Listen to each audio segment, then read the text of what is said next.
Hi folks, it's Terry here with another Marx train video. I want to do a video on my Marx 333 with the 1829 motor in it.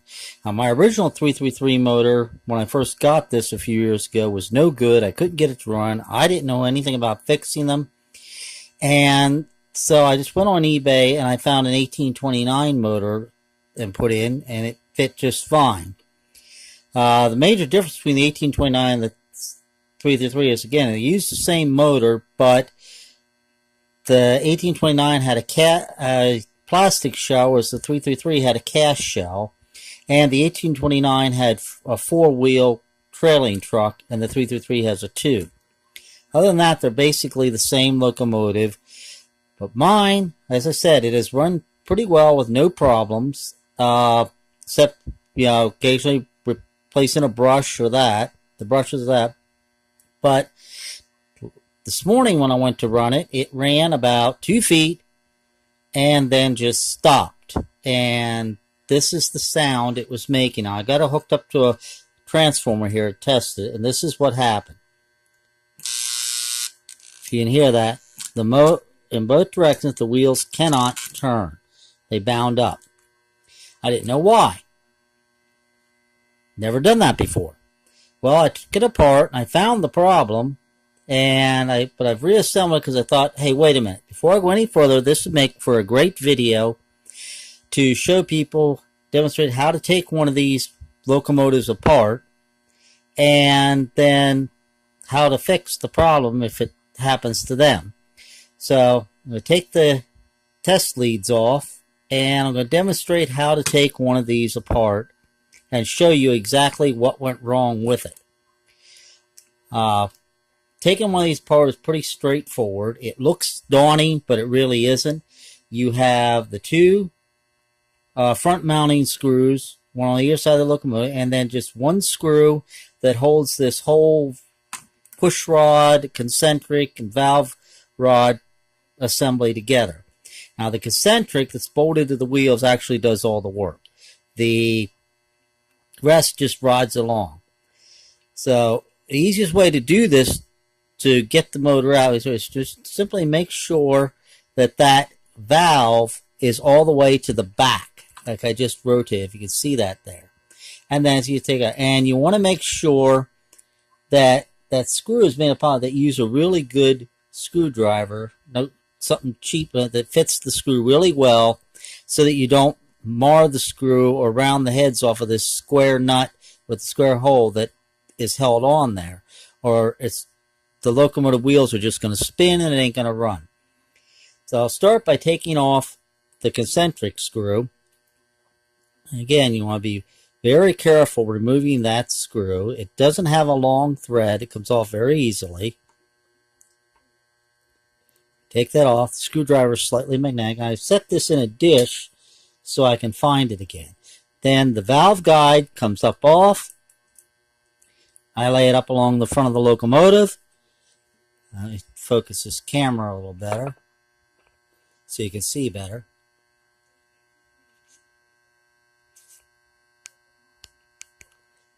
Let's see if that makes it a little better for you.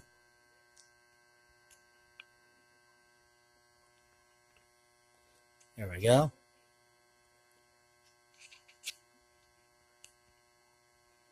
Okay, now with that off, then the push rod lifts up, and I just rotate it down because on the 1829 motor, or on this particular 333, now some 333s, the push rod can be lifted right off and set aside. However, on mine, it's actually riveted and cannot be removed unless you take the whole assembly off the front of the locomotive, which we're not going to have to do that for what we're doing here. Then there is a washer, a spacer on the concentric. We'll set that aside. Then it's just a matter of removing the front mounting screw. So I'm going to take that out.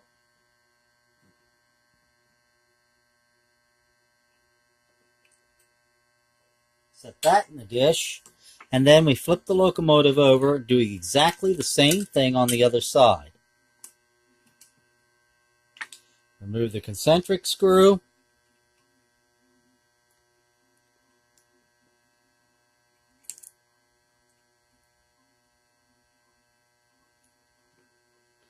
Set it in the dish. Valve rod goes up. Pull the push rod off. Remove the spacer. As both push rods swung down, the motor will now slide right out. Now it's going to be difficult. Oh, pardon me, I goofed up. You got to take the other, I've got the last motor mount screw. You remove that, and then it does slide right out easily. Set that in the dish, and the motor just drops right out. Now, on the other side, I'll flip it around here. When you pull it out, the headlight is held in here by a Fonstock headlight wire by a Fonstock clip. You just move that. Now you can set the whole motor, the whole body out of the way. And here is the motor. And if you look close, let me pull the camera, zoom the camera in. I'm going to show you what happened. I'll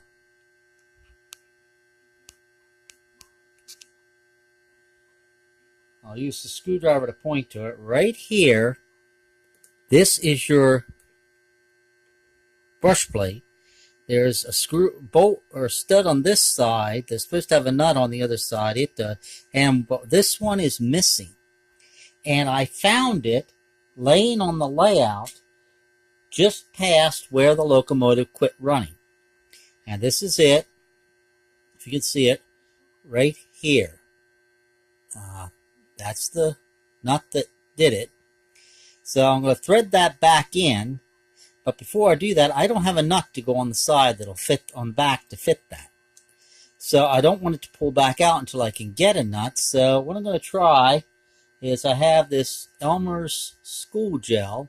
I didn't want to epoxy it because I want to use something that I can remove it with if I have to do that to get it off easier. I just want it to set in there and hold it tight until I can get a nut. Then I'll remove it and clean it off and put the nut on it. I figured this might work. I've used this on loose plastic knuckle couplers to hold them in place. And the nice thing about the Elmer's glue is it's water soluble. So you put what happened is with this pushed down, when the screw came out and this pushed down at a position, that took the armature shaft out of position so that it wasn't meshing through with the gears, and then the wheels couldn't turn. It locked the motor up. So I'm going to put that back in.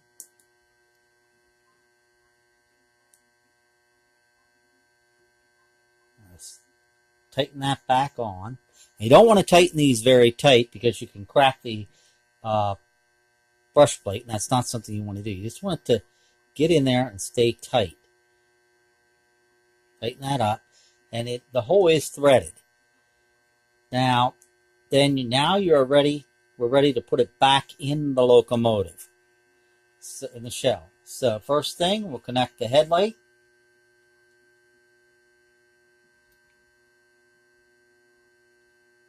Reconnect that. Then we put the motor back in the shell. You want to keep these valve rods up out of the way or they can get pinched underneath the motor. And you want to make sure your headlight also wire doesn't get pinched. You slide this back into the motor, and if done right, it will pop right back in nice and neat.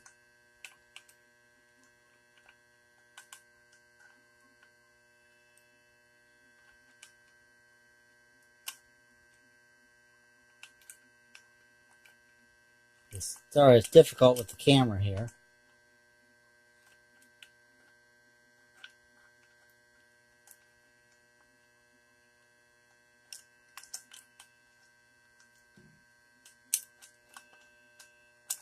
Okay, there we go.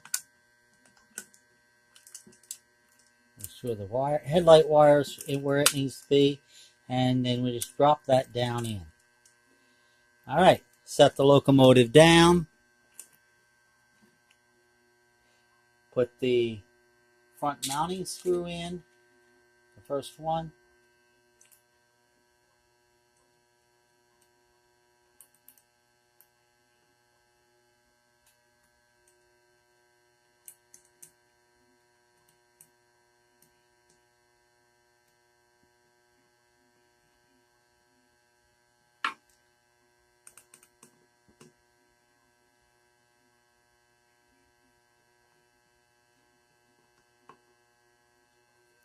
Then we place the washer,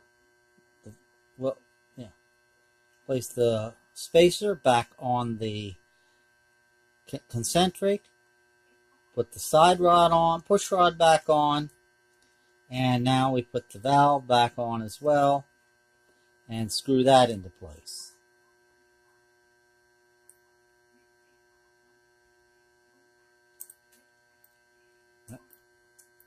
Sorry, I'm a little bit of a butterfingers.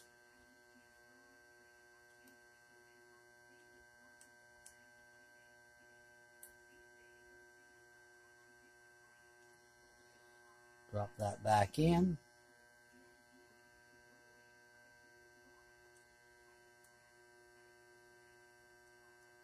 And moving it, it got moved out of position.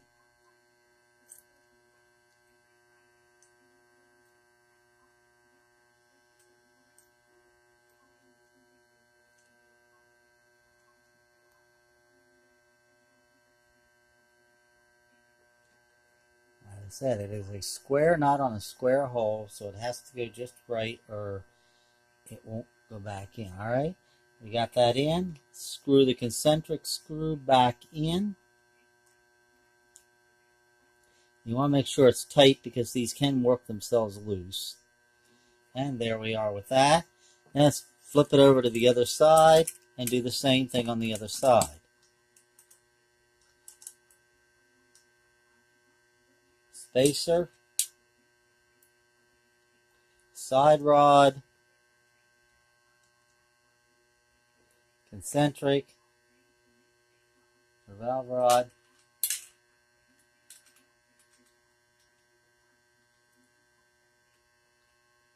tighten everything down.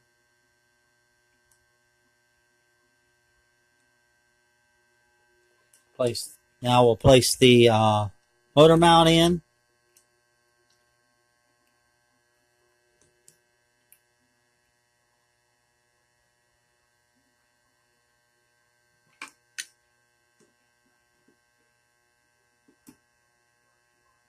Now we'll give it a test.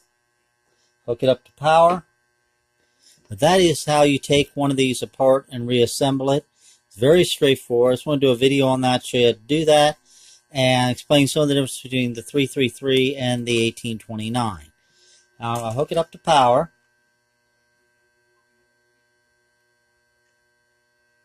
To the transformer.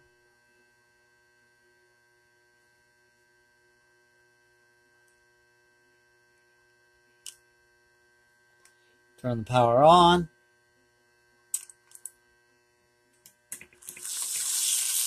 We see it runs just fine. Reverse and forward. So that is how you fix this. Should one of these screws lock up like that again on one of these 333, 329, check your track and see if one of those studs that holds the brush plate has come off. If it has, it's on the track somewhere, that's the problem. If you can't find it, you'll probably have to order one through the Grossman Company at Terryztrainz or look on eBay. Possibly you can find a junk motor that you can get it. But I will tell you the 333 and 1829 motors are not cheap. You might get lucky by taking the other screw. You shut this off. Taking the other screw, the remaining one, down to a local hardware store and trying to match it up. That might be your best option. But there it is. I just want to do a quick video on that. I hope you enjoyed it.